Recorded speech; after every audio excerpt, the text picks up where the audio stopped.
Oke, jadi sebenarnya ada beberapa fakta nih, kenapa kok bisnis MLM itu sedikit dipandang tidak baik di kalangan masyarakat di Indonesia.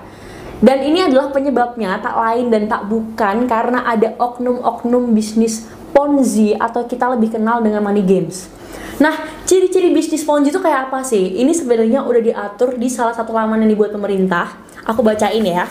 Jadi di sini itu ada laman resmi yang dibuat oleh pemerintah yang bernama laman resmi Satuan Tugas Waspada Investasi Otoritas Jasa Keuangan atau OJK, yang di dalamnya itu udah memuat 6 ciri bisnis dan skema money games atau Ponzi. Nah, di sini tertulis yang pertama, bisnis itu tidak memiliki produk untuk dijual. Kalaupun ada produknya, harga barang yang dijual biasanya harganya akan terlampau tinggi, jadi mahal banget.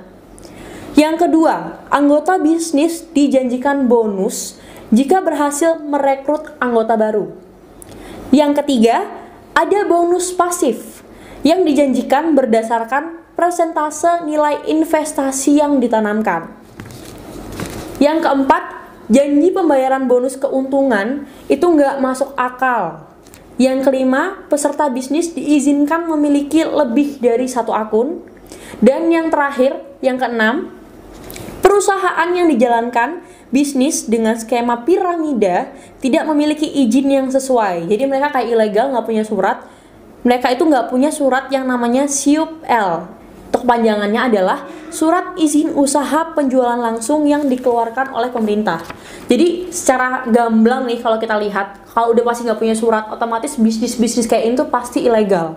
Nah, ini pastinya beda banget sama bisnis MLM kamu sekarang. Nah, biasanya nih anggota yang baru join ke dalam bisnis Ponzi atau money games kayak gini nih, mereka akan dibebankan oleh biaya keanggotaan atau biasanya kita tuh lebih kenal dengan istilah biaya registrasi yang tinggi.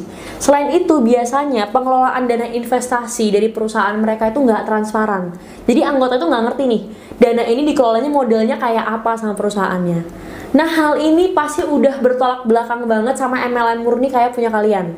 Kenapa? Karena di sini kita tahu di MLM murni itu para anggota mereka bakal dapat bonus dari semua produk yang mereka tawarkan. Biasanya MLM murni mereka itu mengadakan semacam pendampingan atau pelatihan untuk seluruh anggotanya.